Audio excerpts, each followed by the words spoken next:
Hopefully you guys have gotten your notes pretty much set up. I'm going to go ahead and go single page because our job today is to kind of bust through these last two formulas of section 6.5, final section of chapter 6, and final section before the test that's on Thursday. Tomorrow is our main work day.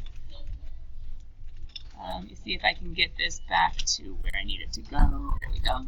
Get those formulas back to size. Okay. Oh, it unfroze already. Sorry, guys.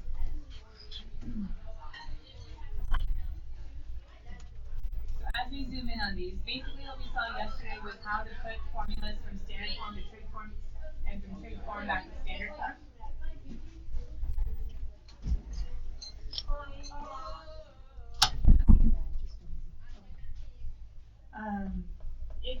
Since we have this new graph or way of graphing complex numbers with real being horizontal and imaginary being vertical, all of a sudden we don't just have real and imaginary, all of a sudden we now also have rotation, we now also have angles, and we have absolute values, which is very similar to magnitude.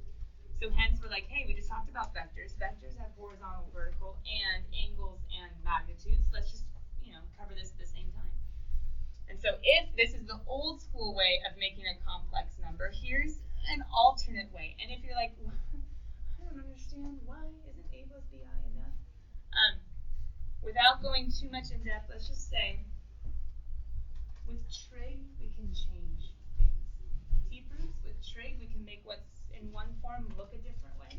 Or we can take a problem that's kind of impossible, the way it's written, and use trig identities to make it possible. I'm not making you do, the book isn't making you do any of that stuff with imaginary numbers, but just the idea of, hey, we can express it with trig, and trig can be changed to look a different way. That's kind of what's going on here.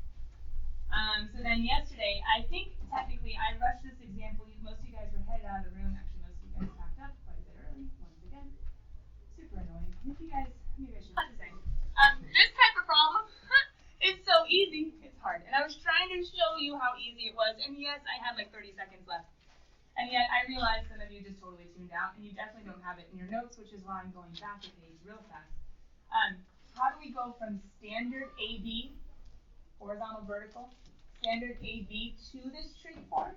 Well, we have a magnitude formula and we have an angle formula.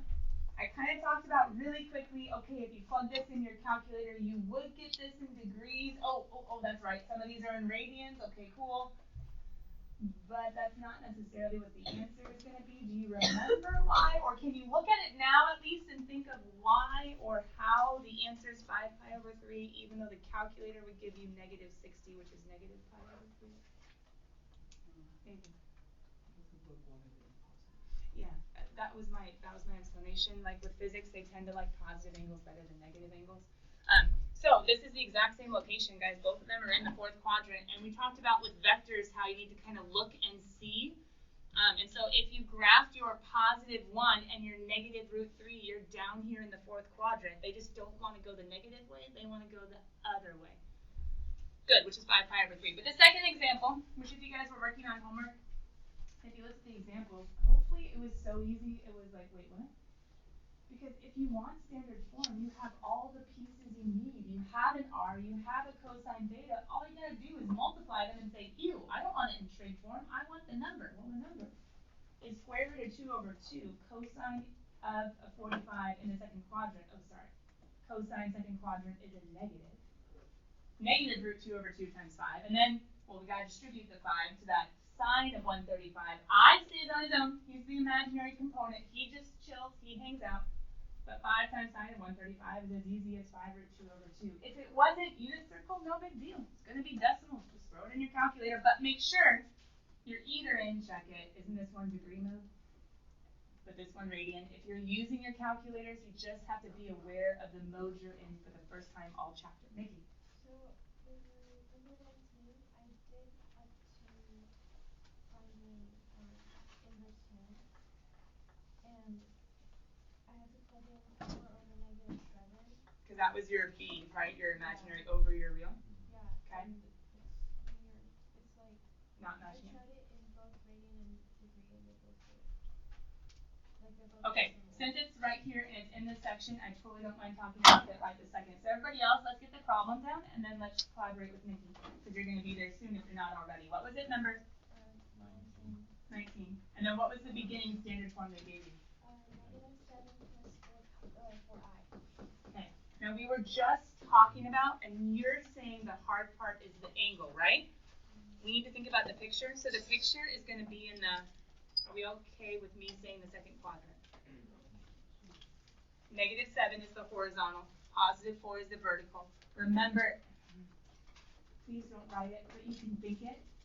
Remember, it's like components, but it's not a vector. Technically, it's not that notation or that form. But that's my A, that's my B. Good, good? Okay. So then, if we're doing our tangent inverse, trying to look for, she's trying to get it into that trig form. She's already done the magnitude. I'll let you guys do that because it's pretty basic plug and chug. Vanessa, what's up? Wait, how do you know that it's -7 that way and not like now? Oh, because it all goes back to the beginning of the note. So check out the very beginning of section, there we go, section 6.5, when we talked about whenever you have a complex number, the A's are always going to go horizontal, positives to the right, negatives to the left, like normal. And the B's, the part next to the I, are always vertical. So you can think about this as your X, and you can think about this as your Y. Is that cool? So then as we get to this one, we have -7, which is our X, so left 7, and then +4, which is our Y, or like our Y, so up 4. And so when Nikki got to the tangent inverse, we should have done B over A. Good so far? When you're checking the answer, just since it's an odd, and I can tell that you're already like it, does it look to be degrees or does it look to be radians? Meaning, is there a degree mark next to the angles in the back? Go check. No. Oh, we already checked. No or yes? It's a no. It was like a 2.63. Ooh, okay. So double check Nikki, but Zoe's saying that there's no degree mark from the numbers he's saying at least, which means I'm going to go radian. Double check, tell me if there are degree marks, otherwise we go on radians. So here's the dilemma that we've actually faced multiple times this year, just as one of those that is hard, especially in radians. Tangent inverse, the basic calculator function, the one that you have to plug this into because it's not unit circle, is only going to look in the first and fourth quadrants. It's only going to look between -90 and 90, -pi/2 to pi/2, negative 1.5-ish, right? 3.1415 times 6 divided by 2. I'm just going to approximate with 1.5 with 3 halves. So when you plug this into your calculator, in degrees or radians, Nikki, it's sadly going to give you the fourth quadrant equivalent. Okay. So we have two things. Nathan just reminded us that they want positive, not negative. So it's going to be a negative answer. We don't want that. And to be honest, it's not even that they give us a negative, we want a positive. We don't want fourth quadrant. We want second quadrant according to our picture. And that's why in vectors, I said you got to look at the graph to make sure your angle is appropriate. Same thing here. I don't want to add 360 or 2 pi because I don't want the fourth quadrant. I want to get halfway around. So what are we going to add since we're in radians? Pi. So the cool thing is all you have to do by looking at your picture, by realizing where tangent inverse pops out answers, even without knowing radians like the back of your hand, is just to say, wait, it's going to pop me out here. I need to be there. Sweet. All you need to do is add pi. And then you'll get your 2 point something something something that you're supposed to get. Yeah, that one. But be in radian mode because without those degree marks, it's just going to be a weird decimal radian. Okay. Good question though, because that's exactly where it gets tricky, is when this specific complex number is not in the location that your math function is limited to. And remember, maybe this doesn't make any difference to you, but maybe it helps you like, oh, that's what's going on. Tangent inverse, any calculator question, as far as from that home screen, has to have one answer or else the calculator can't give it to you. So they had to make these tan inverse, cosine inverse, sine inverse, they had to make them such that if there was one right answer that the calculator could give you on that home screen. 5 times 7, yeah, it's 35. That's one answer the calculator can give it to you. But tan inverse, there are infinitely many, and so remember, the programming had to say, whoa, whoa, whoa, whoa, whoa, we can only have functions, we can only have one right answer. So all of these cool inverse functions that get you an angle don't always get you the angle that you need or that you want, but it gives you enough information with reference angles to get there. Hence why we have to use these pictures. Okay, we have these new formulas for today, and these new formulas are basically saying, okay, in trig form, how does multiplying, dividing, and raising the powers work? That's how we end up this section. How does multiplying, dividing, and raising powers to work? Or how do they work with trig form? Or Nathan, sorry. How do we tell when to be given this in this section they're supposed to be both? So how do we Oh, nice thing is, pretty much all of the questions in this section are multiple choice questions. Or possible multiple choice questions in 6-5. As a result, you're going to either be given angles, so you're going to see it with a degree mark or not, so you know, or you're going to be given answers that either have degree marks or don't. So if you see degree marks, degree mode. If you see pies or weird 2-point blah blah blahs without degrees. Is that cool? And to be honest, I think any of the ones in radian mode are going to look like the formulas you're about to see where actually you don't really need to use your calculator at all. Because these ones say, what if you're given two different complex numbers? We know in math we use subscripts to be like, hey, you're a complex z and you're a complex z. Why z? It's just a thing. So z is equal to two different complex numbers. What if they want to multiply? What if they want to add?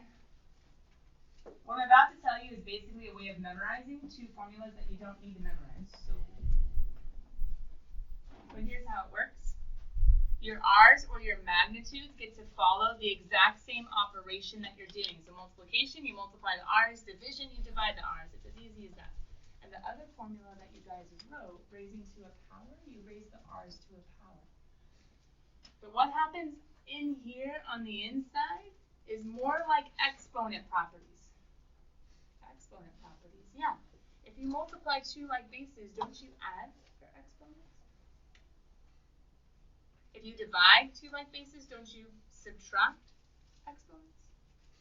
And last but not least, the other formula, we're kind of doing all three at once here. There we go. The r is mimicking exactly what's here in the sense of raising to the n, I raise to the n. But then if I raise a power to a power, don't you multiply? Now, there's technically a lot of work behind why this is true. But the nice thing is you guys don't really have to work or show specifically why it's true. Because if we were to show specifically why it's true, we would take these two guys and multiply them and say, hey, let's FOIL. Cosine squared plus 2i sine cosine plus sine squared. Oh, wait a minute. There are two different angles.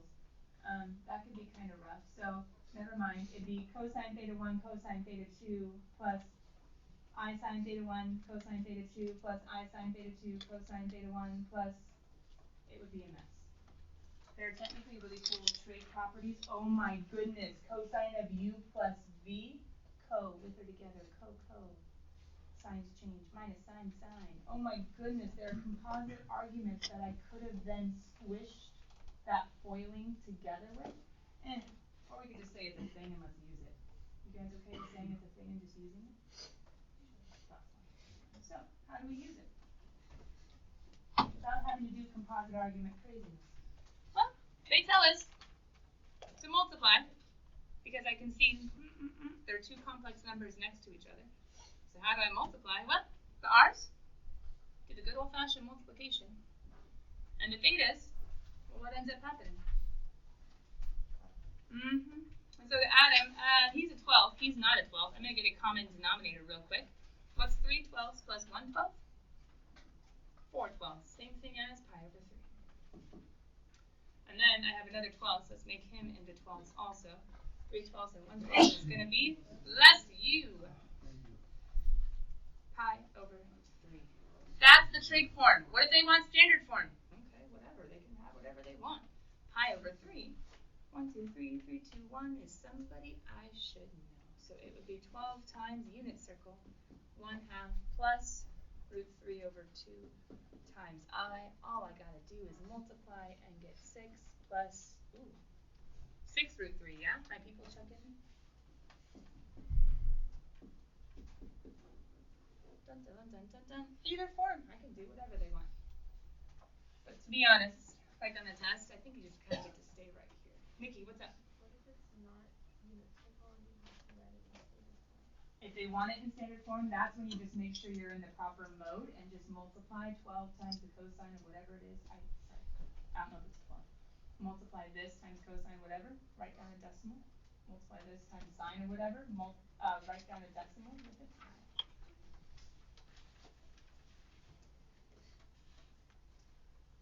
Ooh, Nathan, radians or degrees from how it's written? Degrees. There's point. No? Oh no. Why not? There's There's no no degree. degree mark. It's cosine, angle, sine, angle. If 4.3 is an angle, I don't see a degree mark, so it must be, remember, any weird number without a degree mark that's in an angle position is radians. But, remember how I said you won't really have to plug into your calculator? What does the property say? Well, if you're dividing two, just divide the outside. Okay. And then what do I do with my angles? You guys have it. Not add. Add's multiplying. I subtract. So what's 4.3 minus 2.1? If they wanted standard form, like Nikki is probably working on other homework problems where the standard form is coming from a trig form, these ones you can probably just stop. Not to say that you couldn't, but on the test at least. I'm not going to ask you to go further. I'm just curious if you can put it together legally. Is that cool? So subtract, divide, done. And if you needed to, you could go ahead and Nikki, here's kind of one like you were asking. If you needed to, this is not unit circle. So I would just bring in that 5/4. I would figure out that as a decimal, figure out that as a decimal. Decimal plus decimal. Done. Cool. And so that leads us up to that final formula that basically, if you guys are realizing, it's just kind of like we're learning how to do multiplication, division, powers with this new trig form. Because in standard form, it was as easy as, well, foiling, I guess. But foiling with trig is way harder.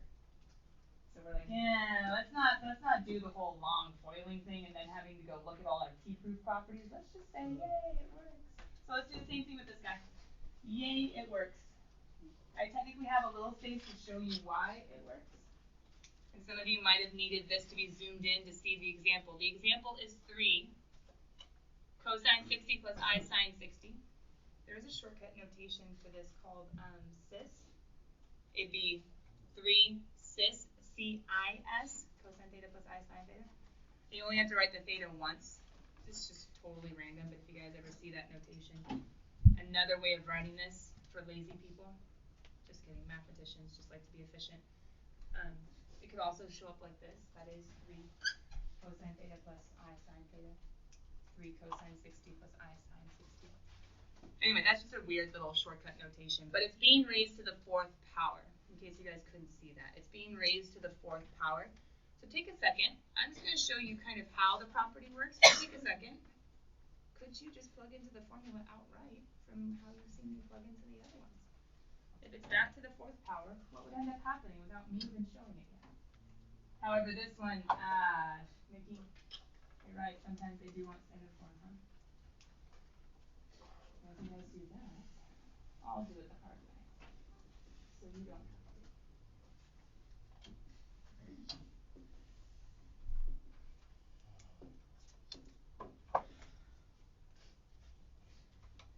These are actually a little bit easier though, because all the thetas are the same. It's not two different thetas.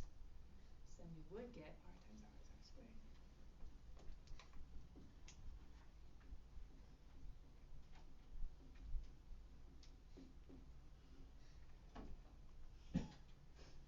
Do you guys remember cosine squared plus sine squared? Ooh, it's I squared. Bummer. Just kidding. Cosine squared minus sine squared. Because that I squared could be rewritten as a -1. I think that's a special double angle guy. Plus 2 sine cosine. Oh my goodness, I think that's a special double angle guy.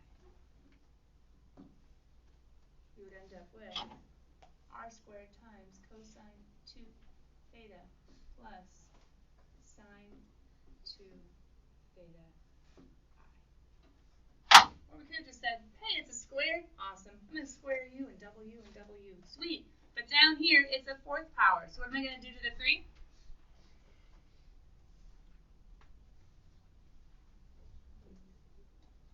No, not square roots, to the 4th power. So raise it to the 4th power. There you go. And then what am I going to do to the angles? Up here was a squared, so I doubled the angles according to my formula. But down here it's the 4th, so am I going to do the 60? So I'm going to end up with 60 times 4 is 240 plus I sine of 240. 3 to the 4th power is just 81. 9 and 9 is 81. However, they want standard form. So this trig form, I mean, that's great and all, but they want me to keep going. So I'm going to go ahead and multiply that 81 times cosine of 240. Wait a minute, that's 60 away from 180. I think I should know that guy. I think he's a pi over 3 in the 3rd quadrant. We'll get back to it in a second. 81 sine of 240. Once again, remember, on the test you have your calculators, don't bust your brain if it doesn't pop there, but if your brain is like, you circle, I got this, then yeah, be independent and go for it. We end up with 1, 2, 3, 3, 2, 1. We have a 1/2, but a negative because cosine and sine are both negative in that quadrant. And then I have sine being root 3 over 2. Double checking. 240 is 60 away from 180. That's that pi over 3. 1, 2, 3, 3, 2. Dun, dun, dun, dun. Double check your signs and make sure it makes sense with a negative and a negative. Got it. And we're done. Guys, that's section 6.5. I'm not going to make you necessarily understand any of the properties I just showed you. There technically are harder examples. Roots. But you can all be thankful because technically we're not stressing about the roots. It's actually where a lot of this comes in to be super handy, but it does get a bit more complex. So I'm going to go ahead and as I display for you the beginning of section 6.5 homework, as I also open the door because it's stuffy, I'm going to go make sure that your Google Classroom homework does not have any of those nasty root problems, and if it does, I'm going to take them out. Because they're not going to be on the test, so why stress about it at this point in the homework? Although Demoivre's theorem, bummer, has a snazzy name and everything. All right, let me display for you the beginning of 6.5. If you've already started it, you probably already have a book open. If you haven't started it, well, this is enough to definitely keep going. Let's see if I can full screen it for you. There is a way. Where is it?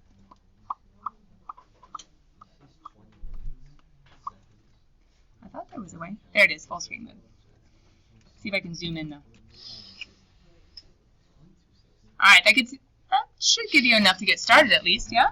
If you need more than that, come grab a book. I'm going to open up, turn on the light. Let me go double check your Google Classroom homework assignment before I answer any questions. Feel free to reach out to each other. If you don't have a calculator, I don't think it's super necessary. Oh, no, it is necessary. Maybe borrow one from right around you, someone who's not using it. Up on a test, I don't want you to be like, you didn't have it in the homework. Sorry. But I did take away, I think, 3 or 4 of those weird root ones that you don't have to worry about. And if you guys see, it's a pretty short stinking homework, yeah?